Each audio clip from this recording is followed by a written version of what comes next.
انبیاء نے جب اللہ تعالیٰ سے اولاد مانگی تو انہوں نے کہا کہ یا اللہ ہمیں نیک صالح اولاد عطا کرنا،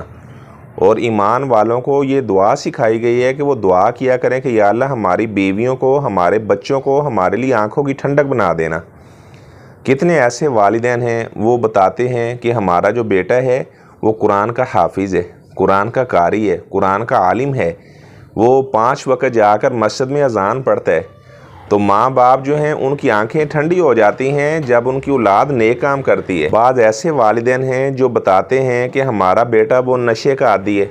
ہمارا بیٹا ہے وہ روزانہ کسی سے محلے میں جھگڑا کر کے آتا ہے، وہ بیچارے سارا دن پریشان رہتے ہیں۔ بعض ایسے بھی بدنصیب بیٹے اور بیٹیاں ہیں جو اپنے ماں باپ پہ تشدد کرتے ہیں، تو اللہ تعالیٰ سے ہم دعا کرتے ہیں کہ یا اللہ جن کو تو نے اولاد عطا کی ہے اسے والدین کی آنکھوں کی ٹھنڈک بنا، اور یا اللہ جو پہلے ہی اپنے ماں باپ کے فرما بردار ہیں، ماں باپ کی فرما برداری پر انہیں استقامت عطا فرما،